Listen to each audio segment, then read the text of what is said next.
أشهد أن لا إله إلا الله وحده لا شريك له وأشهد أن محمدا عبده ورسوله أما بعد فأعوذ بالله من الشيطان الرجيم بسم الله الرحمن الرحيم الحمد لله رب العالمين الرحمن الرحيم مالك يوم الدين إياك نعبد وإياك نستعين اهدنا الصراط المستقيم صراط الذين أنعمت عليهم غير المغضوب عليهم ولا الضالين. Er werden voorvallen in het leven van de heilige profeet sallallahu alaihi wasallam genoemd, die ofwel plaatsvonden ter gelegenheid van de slag van Badr of net daarna. Onder deze incidenten is er het huwelijk van de heilige profeet sallallahu alaihi wasallam met Hazrat Aisha. En daarom zal ik het hier vermelden. Op een dag na het overlijden van al-Mu'mineen, Hazrat Khadija radiyallahu anha, kwam Khawla bint Hakim, die de vrouw was van Hazrat Osman bin Mazoon radiyallahu anhu, naar de heilige profeet sallallahu alaihi wasallam en zei: O boodschapper van Allah sallallahu alaihi wasallam, wil u niet trouwen? De heilige profeet sallallahu alaihi wasallam vroeg: met wie? Zij antwoordde: als u dat wenst, dan kunt u met een maagd trouwen. Maar als u van plan bent om met een weduwe te trouwen, dan kan dat ook. De heilige profeet sallallahu alaihi wasallam zei: wie is de maagd? Er werd hem verteld dat het Aisha bint Abu Bakr is. Hierop vroeg de heilige profeet sallallahu alaihi wasallam: wie is de weduwe? Zij antwoordde: Sauda bint Zam'a. Zij aanvaardt uw aanspraak en volgt u. De heilige profeet sallallahu alaihi wasallam zei tegen Hazrat Khawla: ga en spreek met hun beider families over mij. Na toestemming te hebben gekregen van de heilige profeet sallallahu alaihi wasallam, vertrok Hazrat Khawla en ging eerst naar het huis van Hazrat Abu Bakr Siddiq om het huwelijksaanzoek van Hazrat Aisha te bespreken. Hazrat Abu Bakr was niet thuis, maar zijn vrouw, Hazrat Roman, was wel aanwezig. Hazrat Khawla sprak met haar en feliciteerde haar. Ze zei: O Roman, wat een ongelofelijke zegening heeft Allah de Almachtige jou gegeven. Ze vroeg: wat is deze zegen? Hazrat Khawla zei: de heilige profeet sallallahu alaihi wasallam heeft mij gestuurd met een huwelijksaanzoek voor Aisha. Roman antwoordde: dan moet je wachten tot Abu Bakr terugkeert. Na een korte tijd kwam Hazrat Abu Bakr thuis en Hazrat Khawla noemde tegen hem hetzelfde wat ze tegen Roman had gezegd. Hazrat Abu Bakr Siddiq vroeg: Khawla, vertel ons wat deze zegening is. Hazrat Khawla zei: de heilige profeet sallallahu alaihi wasallam heeft mij gestuurd en ik heb u een huwelijksaanzoek voor Aisha gebracht. Dit horende zei Hazrat Abu Bakr Siddiq: is het huwelijk van Aisha met de heilige profeet sallallahu alaihi wasallam geoorloofd? Zij is de dochter van zijn broer. Hazrat Khawla dacht erover na en bij terugkomst noemde ze deze opmerking van Hazrat Abu Bakr aan de heilige profeet sallallahu alaihi wasallam. Hierop zei de heilige profeet sallallahu alaihi wasallam: keer terug en vertel hem dat ik jouw broeder in de islam ben en jij de mijne. Het is mij rechtmatig toegestaan om met jouw dochter te trouwen en hier is geen bezwaar tegen. Als zodanig keerde Hazrat Khawla terug en vermeldde dit aan Hazrat Abu Bakr. Hierop zei hij: wacht, en verliet het huis. Hazrat Roman zei, Mutaim bin Adi had een voorstel gestuurd voor zijn zoon voor Aisha. Bij Allah, Abu Bakr heeft nog nooit een belofte gedaan die hij verbroken heeft. Daarom ging Abu Bakr naar Mutaim bin Adi en zijn vrouw al-Fatah was ook bij hem. Deze vrouw zei, O Ibn Qahafa, als wij onze zoon uithuwelijken aan uw dochter, dan is het mogelijk dat jij hem doet toetreden tot de religie die jij aanhangt. Hazrat Abu Bakr radiyallahu anhu zei tegen Mutaim bin Adi, heb jij ook dezelfde mening? Hij vroeg zowel de man als de vrouw. Hij antwoordde, ik zeg hetzelfde als zij deed. Hazrat Abu Bakr kwam terug van Mutaim en Allah verwijderde al het onbehagen uit zijn hart met betrekking tot deze belofte. Toen hij zei dat hun zoon geen moslim zou worden, kwam er een einde aan dat huwelijksaanzoek en werd zijn onbehagen weggenomen. Ze hadden een afspraak gemaakt over het sturen van een aanzoek dat ze overwogen, maar die zaak was afgelopen. Hij zei toen tegen Hazrat Khola, stuur een boodschap van mij naar de heilige profeet sallallahu alaihi wasallam. Hazrat Khola stuurde toen de boodschap naar hem en de heilige profeet sallallahu alaihi wasallam trouwde met Hazrat Aisha. Dit voorval is opgetekend in Masnad Ahmad bin Hanbal. Hazrat Aisha vertelde dat na het huwelijk de heilige profeet sallallahu alaihi wasallam zei, u werd 2 keer in een droom aan mij getoond, voordat ik met u trouwde. Ik zag een engel die u droeg in een stuk zijde. In een ander verhaal staat, hij zei, dit is uw vrome echtgenote. Ik vroeg hem, verwijder de doek. Hij verwijderde het en ik zie dat u het bent. Ik dacht, als dit van Allah Almachtig is, dan zal hij het zeker vervullen. Toen werd u aan mij getoond in de droom, terwijl u gedragen werd in een zijden doek. Ik zei, verwijder de doek. En dat deed hij. Wat ik daar zag, was u. Ik zei toen dat als dit van Allah is, hij het zeker zal vervullen. Deze overlevering van Hazrat Aisha staat vermeld in Sahih al-Bukhari. In Al-Istiab, een boek dat de omstandigheden van de metgezellen bevat, is er een overlevering van Hazrat Aisha die zegt, eens vroeg Hazrat Abu Bakr radiyallahu anhu aan de heilige profeet sallallahu alaihi wasallam, O boodschapper van Allah sallallahu alaihi wasallam, waarom heeft u de rukhsati, namelijk de afscheidsceremonie voor uw vrouw nog niet gehad? Hij was getrouwd met Hazrat Aisha, maar de rukhsati had nog niet plaatsgevonden. Hazrat Abu Bakr vroeg daarom waarom hij de rukhsati nog niet had gehad. De heilige profeet sallallahu alaihi wasallam verklaarde, het is vanwege het bedrag van de mahr. Hazrat Abu Bakr gaf hem 12,5 auqiyahs. 1 auqiyah is gelijk aan 4 dirhams. En de heilige profeet sallallahu alaihi wasallam stuurde dit bedrag naar ons huis. Dat wil zeggen, de bruidschat. Er is een meningsverschil tussen historici, biografen en latere vertellers met betrekking tot de leeftijd van Hazrat Aisha radiyallahu anha ten tijde van het huwelijk, en anderen blijven hierdoor beschuldigingen uiten. Echter, in principe, toen Hazrat Aisha radiyallahu anha trouwde, was er niets buitengewoons wat betreft haar leeftijd, waardoor de mensen daar enige kritiek of beschuldigingen zouden hebben geuit. Als er inderdaad iets buitengewoons zou zijn gebeurd, dan zouden de hypocrieten en tegenstanders heftig een beschuldiging hebben geuit. Maar toch is er in geen enkel boek een vermelding hiervan te vinden. Met betrekking tot de boeken waarin de leeftijd van Hazrat Aisha is vermeld als veel lager dan normaal, heeft de Hakam en Adl, de beloofde Messias ﷺ, verklaard dat ze ongegronde uitspraken zijn. Hij verklaart dat de verhalen over Hazrat Aisha, die 9 jaar oud was, ongegronde uitspraken zijn. Dit is nog in een hadith, nog in de Koran bewezen.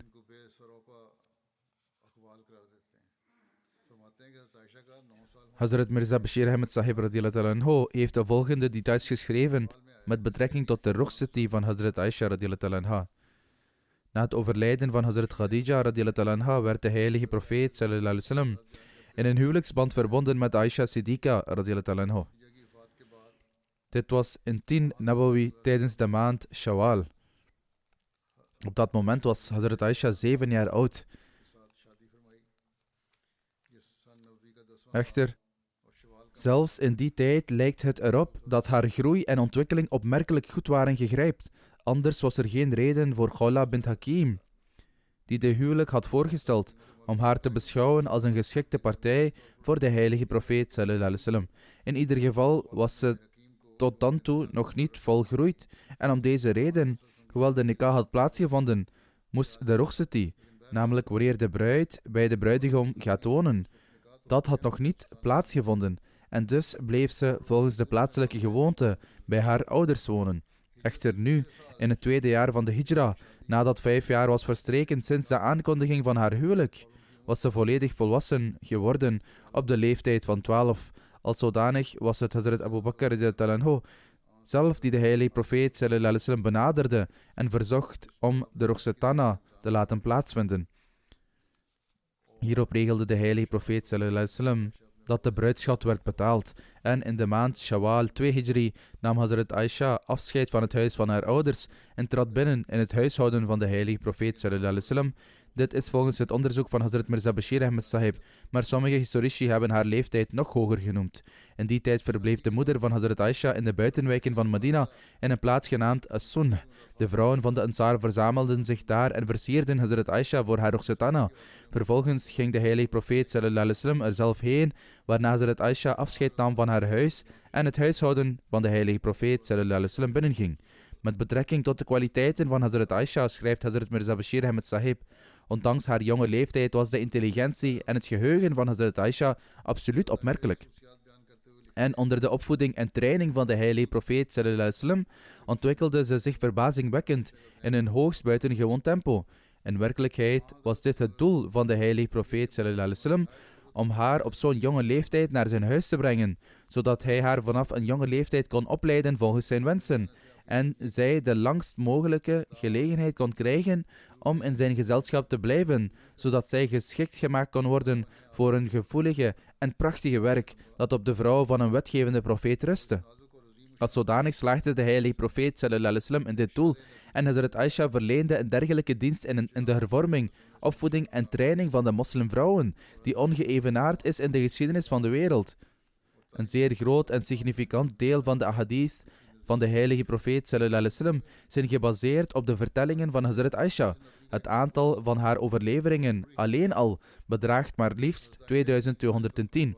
Het niveau van haar kennis en wijsheid en diep begrip van de religie was zodanig dat de meest eminente metgezellen haar accepteerden als een autoriteit en van haar zouden profiteren. Het is zelfs verhaald dat na de heilige profeet sallallahu alaihi wasallam de metgezellen met geen enkele geleerde kwestie werden geconfronteerd, waar Hazrat Aisha geen antwoord op had. Er is een verklaring van Urwa bin Zubair, opgetekend dat in kennis van de heilige Koran, in kennis van het erfrecht, in kennis van wettige en onwettige zaken, in de wetenschap van de jurisprudentie, in poëzie, in geneeskunde, in kennis van de overleveringen van Arabië en in de wetenschap van genealogie, heb ik geen grotere geleerde gezien dan Aisha. In deugdzaamheid en tevredenheid bezat ze zo'n grote status dat ze op een keer toevallig een som van 100.000 dirham van ergens ontving en voor zonsondergang had ze het hele bedrag aan liefdadigheid uitgedeeld, ook al had ze die avond niets te eten in haar eigen huis. Het was vanwege deze zeer prijzenswaardige eigenschappen die hun pracht al begonnen te tonen in het tijdperk van de heilige profeet sallallahu alaihi wasallam, dat zij bijzonder geliefd was bij de heilige profeet sallallahu alaihi wasallam. Op een bepaald moment zei de heilige profeet: er zijn veel uitstekende modellen onder de mannen, maar zeer weinigen onder de vrouwen. Vervolgens noemde de heilige profeet sallallahu alaihi wasallam Asia, de vrouw van Farao, en Maria, de dochter van Imran, waarna hij vervolgde door te zeggen: Aisha bezat zo'n superioriteit over de vrouwen, zoals Tharid, dat tot het beste voedsel van Arabië behoort, bezit over ander voedsel. Bij een gelegenheid klaagden enkele van de andere edele vrouwen van de heilige profeet sallallahu alaihi wasallam tegen hem over Hazrat Aisha, maar hij zweeg. Echter, toen zijn vrouwen volhardden, zei de heilige profeet sallallahu alaihi wasallam: wat zal ik met deze klachten doen? Het enige waar ik me bewust van ben is dat ik geen openbaring van mijn God ontvang in het gezelschap van een andere vrouw, maar ik ontvang het altijd in het gezelschap van Aisha. Goede genade, hoe heilig was de vrouw die begiftigd was met deze onderscheiding, en hoe heilig was die man, wiens criteria voor huishoudelijke liefde niets anders was dan heiligheid en zuiverheid.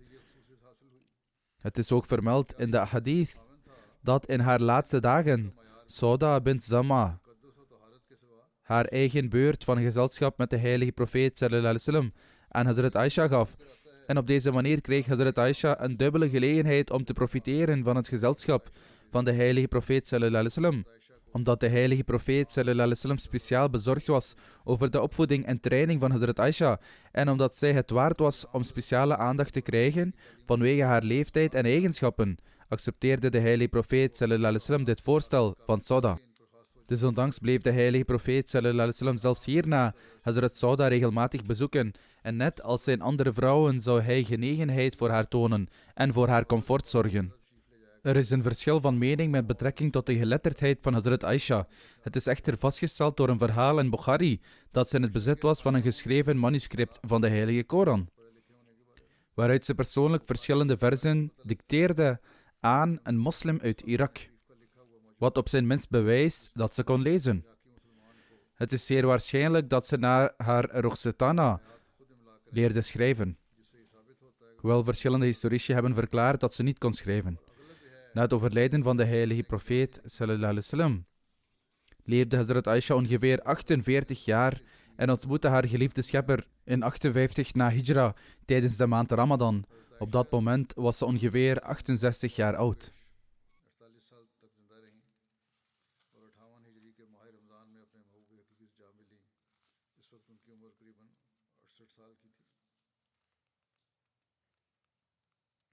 Een ander voorval dat plaatsvond tijdens het leven van de heilige profeet sallallahu alaihi wasallam en direct na de slag bij Badr is met betrekking tot zijn dochter, Hazrat Zainab. Zij was in Mekka en migreerde later naar Medina. De schoonzoon van de heilige profeet sallallahu alaihi wasallam, Abu al-As bin Rabi, werd gevangen genomen door de moslims tijdens de slag bij Badr. Zijn vrouw, Hazrat Zainab, was in Mekka op dat moment en ze stuurde haar ketting als losgeld voor haar man, die haar moeder, Hazrat Khadija, aan haar had geschonken ter gelegenheid van haar bruiloft. De persoon die deze ketting bracht, was de broer van Abu al-As, Amr bin Rabi. Toen de heilige profeet sallallahu alaihi wasallam deze ketting zag, werd hij erg verdrietig en emotioneel. De heilige profeet sallallahu alaihi wasallam zei toen tegen de metgezellen: als jullie het gepast vinden, laat dan de echtgenoot van Zainab vrij en geef ook deze ketting terug. De metgezellen antwoorden: zeker, o boodschapper van Allah. En zo werd Abu al-As bevrijd en Hazrat Zainab's ketting werd ook aan haar teruggegeven. Echter, de heilige profeet sallallahu alaihi wasallam liet Abu al-As vrij op voorwaarde dat zodra hij Mekka zou bereiken, hij Hazrat Zainab zou toestaan om naar Medina te migreren. Ibn Ishaq verklaart dat toen Abu al-As weer in Mekka aankwam, de heilige profeet sallallahu alaihi wasallam Zaid bin Haritha en een andere metgezel van de Ansar stuurde om in Batni Yajaj te blijven. Batni Yajaj lag 8 mijl van Mekka. De heilige profeet sallallahu alaihi wasallam droeg hen op om daar te blijven totdat Zainab radhiyallahu anha hen zou passeren en daarna zouden zij haar moeten vergezellen en haar naar hem brengen. En zo vertrokken ze onmiddellijk. Dit incident vond ongeveer een maand na de slag bij Badr plaats. Bij aankomst in Mekka gaf Abu al-As Hazrat Zainab toestemming om naar de heilige profeet sallallahu alaihi wasallam te gaan. Vervolgens begon ze haar proviand voor te bereiden voor de reis en Hazrat Zainab verklaart: ik was bezig met het voorbereiden van het proviand voor mijn reis en Hind bin Utba zei tegen mij: o dochter van Mohammed sallallahu alaihi wasallam, ik heb gehoord dat je naar je vader wilt gaan.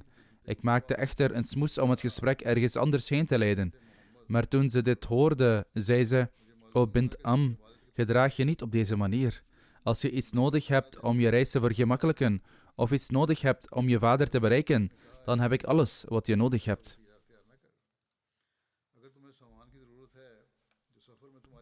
Aarzel niet om het mij te vragen. Vrouwen hebben niet zo'n haat en kwaadaardigheid in hun hart als mannen.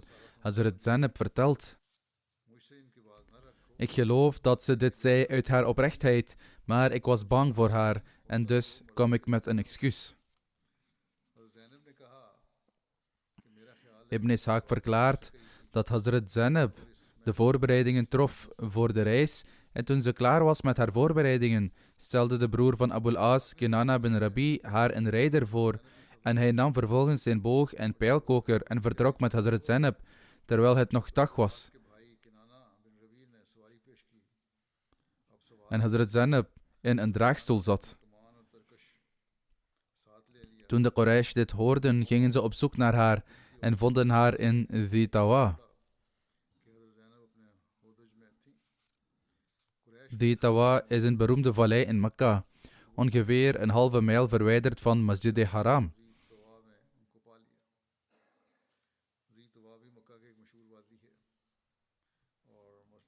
Habar bin Aswad Fihri ging voorop en joeg het rijdier angst aan met zijn speer. Hazrat Zainab was op dat moment in verwachting en kreeg daardoor een miskraam. Hierop nam haar zwager een pijl en ging zitten en kondigde aan dat als er iemand voor hem kwam, hij het doelwit van zijn pijlen zou worden. In een verhaal wordt vermeld dat Habar met zijn speer op de berg sloeg, waardoor Hazrat Zainab op een rots viel. Omdat ze op dat moment in verwachting was, veroorzaakte dit een miskraam. Desondanks, toen ze dit zagen gebeuren, keerden de mensen terug, waarop Abu Sufyan en de leiders van de Quraysh kwamen. Ze zeiden: jongeman, schiet geen pijlen meer af, totdat je met ons gesproken hebt. Dus stopte hij met het schieten van pijlen. Abu Sufyan zei: wat je deed was niet juist. Je neemt deze vrouw op klaarlichte dag, terwijl je je volledig bewust bent van onze situatie en de daden van Mohammed sallallahu alaihi wasallam. Als je de dochter van Mohammed op klaarlichte dag neemt, waar iedereen bij is, zullen de mensen denken dat wij vernederd en te schande gemaakt zijn en dat onze zwakheid blootgelegd is. Hij zei verder: ik zweer op mijn leven, we hebben geen behoefte om haar tegen te houden, noch hebben we sterke gevoelens op de een of andere manier. Het beste zou zijn om haar terug te brengen, als de omstandigheden veranderen en de situatie verbetert, en de mensen horen dat we haar teruggebracht hebben, kun je haar in het geheim naar haar vader brengen. Hierop stemde Kinana in. Volgens Ibn Ishaq verbleef Hazrat Zainab radhiyallahu anha een paar dagen in Mekka. Toen de mensen gestopt waren met praten over het incident, werd Hazrat Zainab in de nacht overgedragen aan Hazrat Zaid en zijn kameraden. Zij brachten Hazrat Zainab naar de heilige profeet sallallahu alaihi wasallam in de dekking van de duisternis. Imam Bayhaqi heeft het incident van Hazrat Zainab die uit Mekka migreerde op gezag van Hazrat Aisha vermeld, zeggende: de heilige profeet sallallahu alaihi wasallam stuurde Zaid bin Haritha naar Mekka met zijn ring om Zainab mee terug te nemen. Zaid gaf de ring heel slim aan een herder die hem aan Hazrat Zainab gaf. Toen ze de ring zag, herkende ze hem en vroeg hem wie hem gegeven had. Hij zei dat een man het aan hem had gegeven die buiten Mekka was. Vandaar dat Hazrat Zainab 's nachts buiten Mekka ging en achter hem ging zitten, die haar vervolgens terugbracht naar Medina. De heilige profeet sallallahu alaihi wasallam zou zeggen dat van al haar dochters Zainab de hoogste status had, omdat zij leed vanwege hem.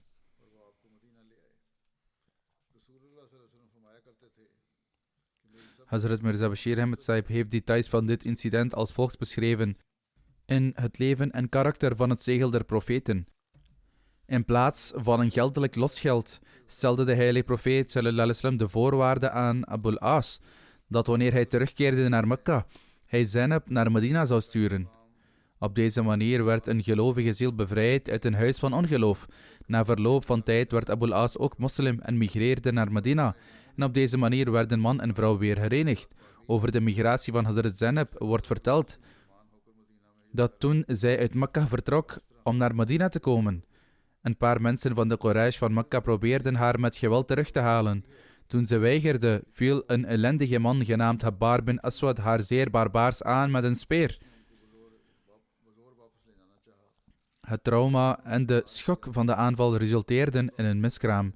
In feite kreeg ze bij deze gelegenheid zo'n diepe schok dat ze daarna nooit meer in staat was om volledig te herstellen. Uiteindelijk was het in deze staat van zwakte en ziekte dat ze voortijdig stierf. Dit is alles wat ik wou zeggen. Op dit moment wil ik een oproep doen om te bidden voor de omstandigheden in de wereld van vandaag.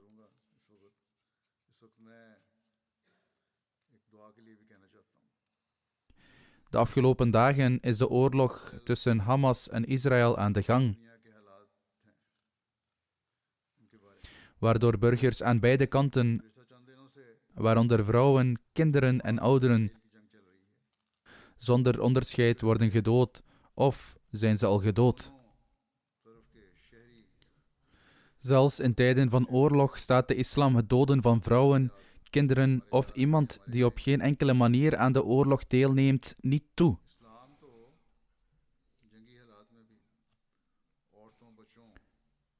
Dit is iets waarover de heilige profeet sallallahu alaihi wasallam in zeer sterke bewoordingen richtlijnen gaf. De wereld zegt, en bepaalde bewijzen tonen ook aan, dat Hamas deze oorlog heeft geïnitieerd en schuldig is aan het lukraak doden van Israëlische burgers. Ondanks het feit dat het Israëlische leger eerder al veel onschuldige Palestijnen op deze manier heeft gedood, moeten moslims nog steeds handelen volgens de leer van de islam.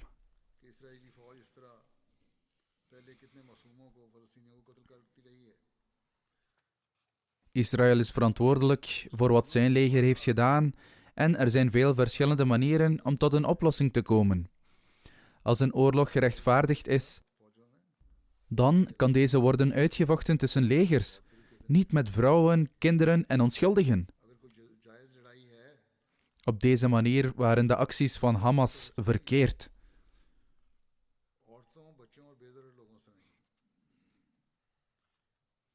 Ze hadden meer negatieve dan positieve gevolgen.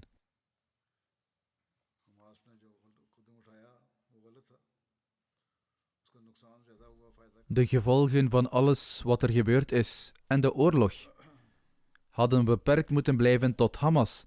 En dat is in werkelijkheid wat echte moed en dapperheid zou betekenen. Nu zijn de acties van de Israëlische regering echter ook erg gevaarlijk. Het lijkt alsof er geen einde komt aan deze situatie.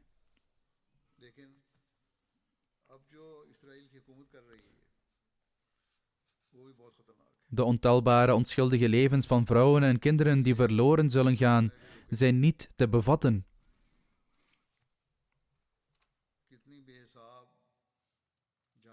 De Israëlische regering beweerde dat ze Gaza volledig zou elimineren. En daarom hebben ze al vele bommen laten vallen. Ze hebben de stad in de as gelegd. De laatste omstandigheden zijn dat ze hebben gezegd dat meer dan 1 miljoen mensen Gaza moeten verlaten. En sommigen zijn inderdaad begonnen met vertrekken. Gelukkig heeft de VN, hoe zwak ook, een stem verheven en gezegd dat dit een schending van de mensenrechten zou zijn. En verkeerd zou zijn, wat tot veel problemen zou leiden.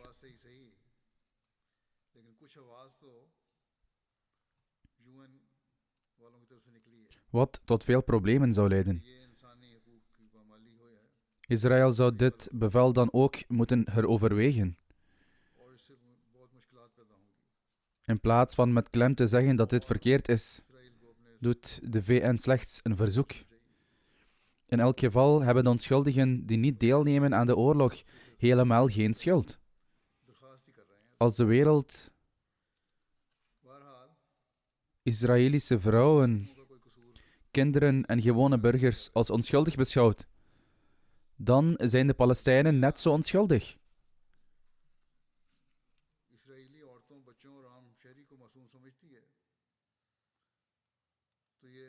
De leerstellingen van deze mensen van het boek zeggen ook dat zulke moorden ontoelaatbaar zijn.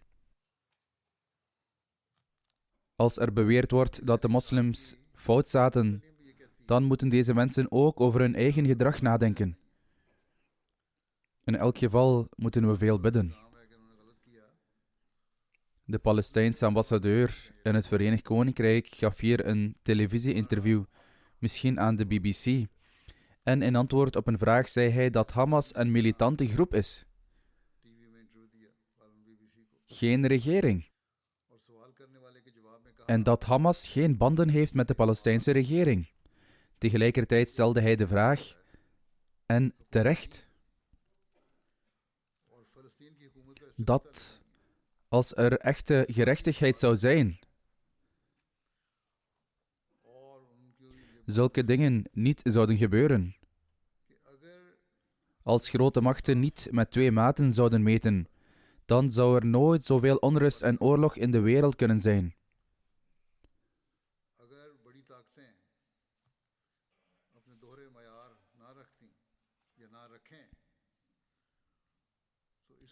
Als er dus een einde zou worden gemaakt aan het meten met 2 maten, dan zou er ook geen oorlog meer zijn. Dit zijn precies de dingen die ik al geruime tijd verkondig in het licht van de leer van de islam. Op het moment dat mensen het ermee eens zijn, zijn ze echter niet bereid om er naar te handelen.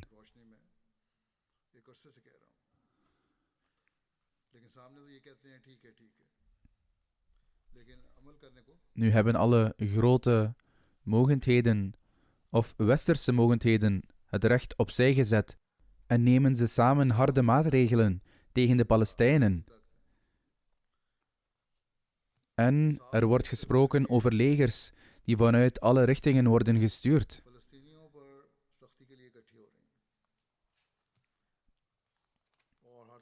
Er worden beelden getoond van de onderdrukten om het onrecht dat wordt aangedaan uit te beelden. En er worden valse berichten getoond in de media. De ene dag is er nieuws over de toestand van Israëlische vrouwen en kinderen en hun erbarmelijke omstandigheden. De volgende dag blijkt dat het geen Israëliërs waren, maar Palestijnen. Toch nemen de media hiervoor geen enkele verantwoording en wordt er geen medeleven voor hen getoond. Deze mensen volgen gewoon de regel van macht is goed. Ze buigen voor iedereen die wereldlijke rijkdom heeft.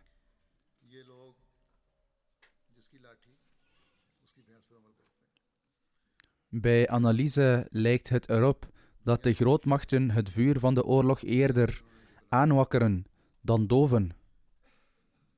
Ze willen geen einde maken aan oorlogsvoering. Na de Eerste Wereldoorlog richten de grootmachten de Volkenbond op om een einde te maken aan oorlogen.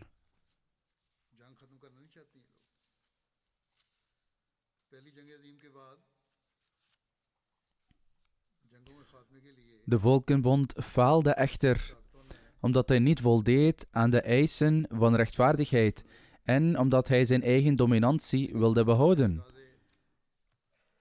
Toen vond de Tweede Wereldoorlog plaats en er wordt gezegd dat er meer dan 70 miljoen levens verloren gingen. Hetzelfde gebeurt nu met de VN. De VN werd opgericht om gerechtigheid te brengen in de wereld, om de onderdrukten te steunen en om te proberen een einde te maken aan oorlogen. Dit alles is echter nog lang geen realiteit. Iedereen is gewoon bezig met zijn eigen belangen. De gemiddelde persoon kan de schadelijke gevolgen van de oorlog, die het gevolg zal zijn van deze onrechtvaardigheden, niet eens bevatten. Alle grootmachten zijn zich echter terdege bewust van deze ernstige gevolgen. Desondanks wordt er geen aandacht besteed aan het tot stand brengen van gerechtigheid. Niemand is zelfs bereid hier aandacht aan te besteden. In dergelijke omstandigheden zouden moslimnaties op zijn minst tot bezinning moeten komen. Ze moeten hun verschillen uit de weg ruimen en een eenheid vormen. Als Allah de Almachtige moslims heeft bevolen om hun relaties met de mensen van het boek te verbeteren door te zeggen: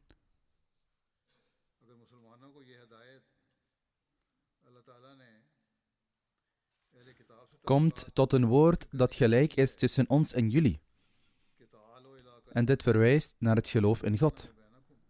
Hoe komt het dan dat moslims, die allemaal dezelfde geloofsbelijdenis hebben, hun verschillen niet opzij kunnen zetten en zich niet kunnen verenigen? Ze moeten hierover nadenken en een eenheid vormen. Dit kan het middel worden om wanorde in de wereld uit te roeien.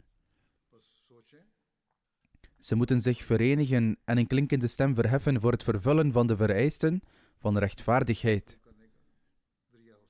en het vervullen van de rechten van de onderdrukten, waar ze zich ook bevinden. Als ze zich als één verenigen, dan zal er ook kracht achter hun stem staan. Anders zullen deze moslimregeringen verantwoordelijk zijn voor het verlies van onschuldige moslimlevens. Deze machten moeten altijd denken aan de leiding van de heilige profeet sallallahu alayhi wasallam, dat zowel de onderdrukkers als de onderdrukten geholpen moeten worden. Dit belangrijke punt moet begrepen worden.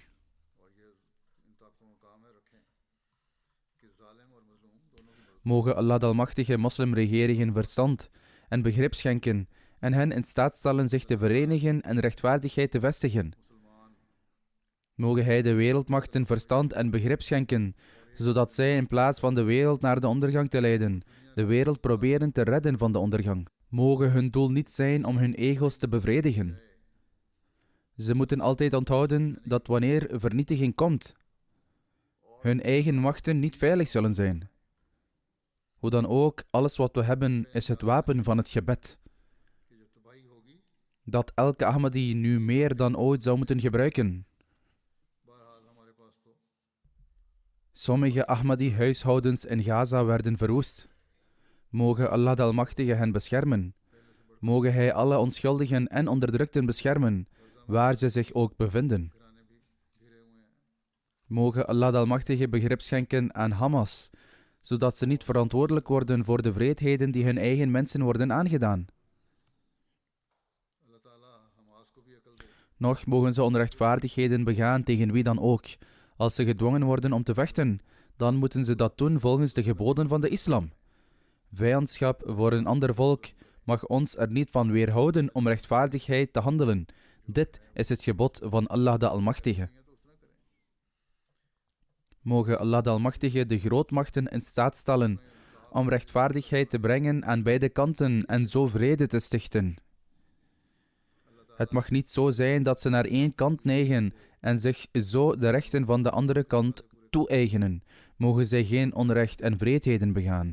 Mogen Allah de Almachtige ons de kans geven om getuige te zijn van vrede en veiligheid in de wereld. Na de vrijdaggebeden zal ik ook 2 begrafenisgebeden leiden. 1 begrafenis is aanwezig. Is de begrafenisstoet gearriveerd? Dit begrafenisgebed is van Dr. Bashir Ahmed Khan Sahib. Hij woonde hier in het Verenigd Koninkrijk in het gebied van de Fazl-moskee. Hij is een paar dagen geleden op 92-jarige leeftijd. Inna lillahi wa inna ilayhi raji'un.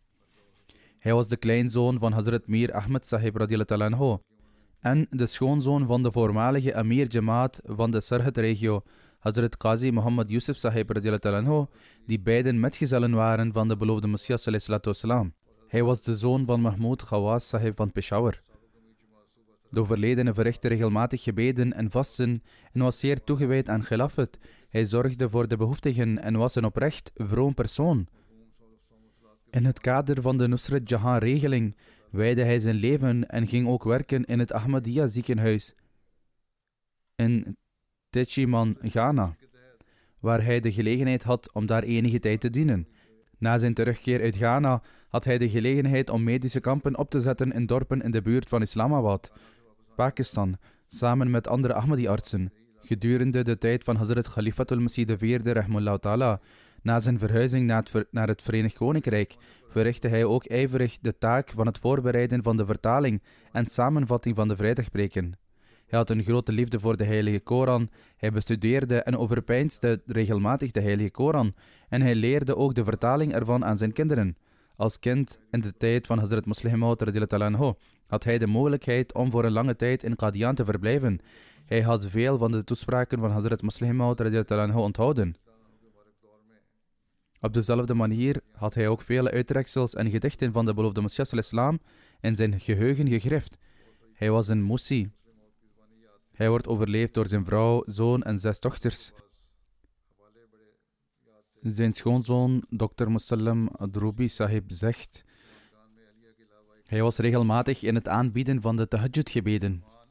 Hij was een zuiver en trouw persoon. Hij was rechtschapen, dapper en moedig. En hij had buitengewone liefde voor de jamaat en khilafat. Ik heb de kostbare les van liefde voor de kalifen van hem geleerd. De overledene was ook erg gepassioneerd over prediken. Hij spaarde nooit een gelegenheid om de boodschap te verspreiden. Musallam Sahib vervolgt: toen ik in Syrië en Jordanië was en hij mij bezocht, merkte ik dat hij heel snel goede vrienden werd met mijn buren. Ook zou hij goede relaties aangaan met mijn bewakers en werknemers en hen onderwijzen over Ahmadiyyat. Zijn vrouw Zubaydah Sahiba zegt: in de tijd van Hazrat Khalifatul Masih III rahimahullah kreeg hij de opdracht om naar West-Afrika te reizen onder de Nusrat Jahan-regeling. Met volledige gehoorzaamheid begon hij zich onmiddellijk voor te bereiden. Hij trof zo snel voorbereidingen dat ik er zelfs versteld van stond. Onze dochter was op dat moment 2 maanden oud, maar hij zei dat we onmiddellijk voorbereidingen moesten treffen, omdat dit de instructie van onze imam is. Dus samen met onze 4 kinderen kwamen we aan in Rabwa, hadden een ontmoeting met Hazrat Khalifatul Masih en ontvingen begeleidingen. Daarna keerden we terug naar Bannu, dienden mijn vakantieaanvraag in en begonnen te bidden, omdat er in die tijd door de regering beperkingen werden opgelegd aan artsen om naar het buitenland te reizen. Dit was ook het tijdperk van Bhutto. Desondanks kreeg hij toestemming en vertrokken we. Hij bleef zich bezighouden met gebeden om de moeilijkheden te verlichten voor het verrichten van gezamenlijke gebeden. Op de een of andere manier loste Allah de Almachtige die moeilijkheden op en hij was in staat om in de gemeente te bidden. Zijn vrouw gaat verder. Toen Allah de Almachtige ons in staat stelde om een auto te kopen, bracht hij ook zijn vrienden mee naar de moskee en bracht hij ze terug naar huis. Hij was erg blij om dit voor hen te doen. Toen we een huis in de buurt van de Fazl-moskee kregen, was hij blij dat hij alle 5 dagelijkse gebeden in de moskee kon doen. Hij zocht elke gelegenheid om zijn geloof te dienen. Hij spaarde nooit een gelegenheid om te preken. Hij betaalde zijn chanda altijd op tijd en raadde ons ook aan om hetzelfde te doen. Mogen Allah Almachtige zijn genade en vergiffenis schenken en zijn kinderen in staat stellen zijn deugden voor te zetten.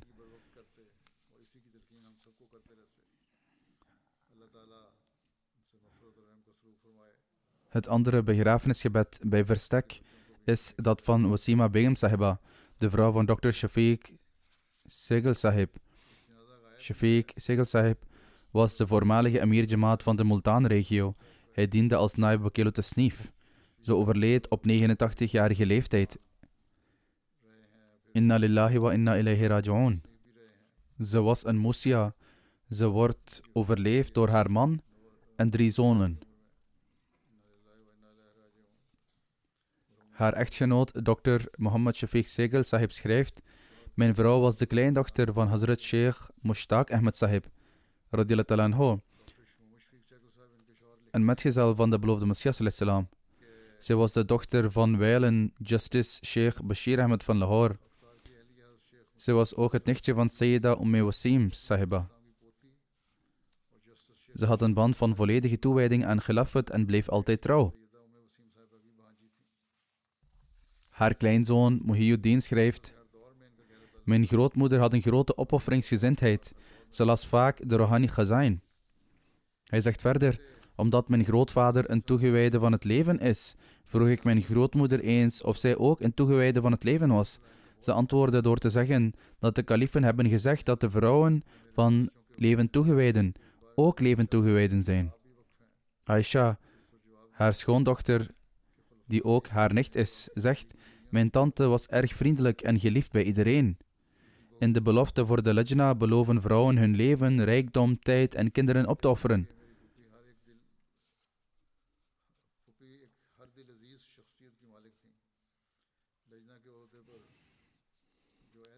En zij was een voorbeeld in het vervullen van deze belofte.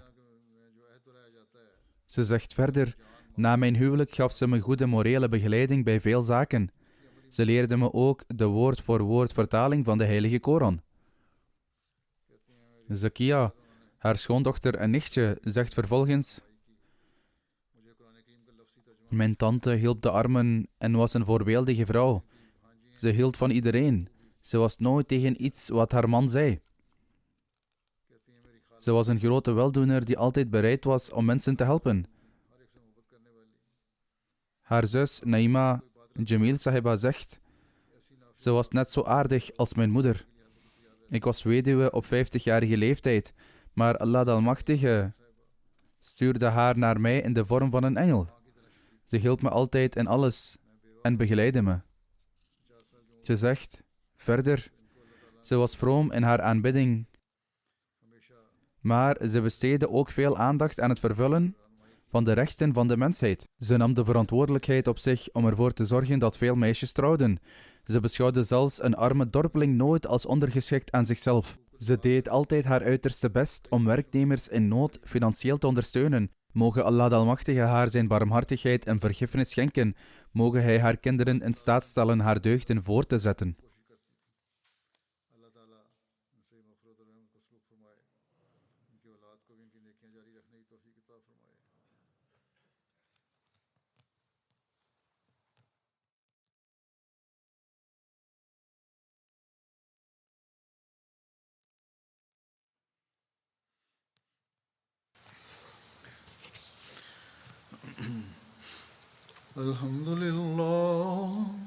الحمد لله نحمده ونستعينه ونستغفره ونؤمن به ونتوكل عليه ونعوذ بالله من شرور أنفسنا ومن سيئات أعمالنا من يهده الله فلا مضل له ومن يضلل فلا هادي له ونشهد أن لا إله إلا الله ونشهد أن محمدا عبده ورسوله عباد الله رحمكم الله إن الله يأمر بالعدل والإحسان وإيتاء ذي القربى وينهى عن الفحشاء والمنكر والبغي يعظكم لعلكم تذكرون اذكروا الله يذكركم وادعوه يستجب لكم ولذكر الله أكبر.